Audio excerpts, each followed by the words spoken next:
আল ওয়াক্তু লা ইয়ান্তাযিরু লিআহাদিন, সময় কারো জন্য অপেক্ষা করে না।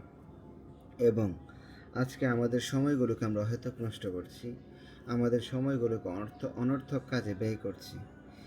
আল্লাহ তাআলা কোরআনে বলেন, আফা হাসিবিতুম আন্নামা খলাকনাকুম আবাসা ওয়া আন্নাকুম ইলাইনা লা তুরজাউন।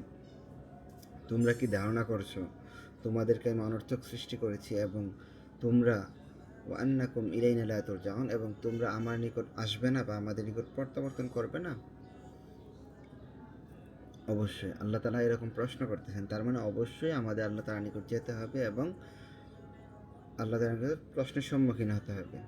তো সেই প্রশ্নের সম্মুখীনের মধ্যে গুরুত্বপূর্ণ কিছু প্রশ্ন থাকবে না, তো অন্যতম একটা থাকবে আনা অমরুকা ফিমা আফনাইতা, তুমি তোমার জীবনকে কোন কাজে ব্যয় করেছ। তোমার জীবনের শৈশব থেকে কৈশোর, কৈশোর থেকে যৌবন, যৌবন থেকে বার্ধক্য, এই সময়গুলোকে তুমি কিভাবে কোন কাজে কাজে ব্যয় করেছো, তো সম্পূর্ণ হিসাব দাও। এখন আমাদের সময়টা কীভাবে পার করতেছি, অমুক ভাই তমুক ভাই, এইটা ওইটা, না নিজের লাইফ ডেভেলপমেন্ট করতেছি, না কোনো কিছু করতেছি। আল্লাহ তাআলা কী হিসাব দিব নেই।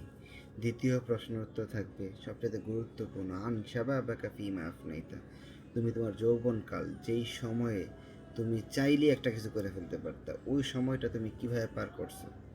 আন শাবাবাকা ফিমা আফনাইতা, তুমি তোমার যৌবনকালে কিভাবে পার করছো। এখন আমাদের যৌবনকালগুলো আমরা কীভাবে পার করি আমরা একটু দেখি। আল্লাহ তাআলার নিকট অবশ্যই অবশ্যই এই প্রশ্নগুলোর উত্তর দিতে হবেই। আল্লাহ তাআলা আরেকটা আয়াতে বলেন, ওয়ামা খলাকতুল জিন্না ওয়াল ইনসা ইল্লা লিয়াবুদুন, আল্লাহ তাআলা জিন এবং ইনসানকে সৃষ্টি করেছেন আল্লাহ তাআলার ইবাদতের জন্য। ইবাদতটা যৌবনকালেও হবে, বার্ধক্যকালেও হবে, কৈশোরেও হবে। এখন কথা হচ্ছে আল্লাহ তাআলার নিকট যৌবনকালের ইবাদত সবচাইতে বেশি গুরুত্বপূর্ণ।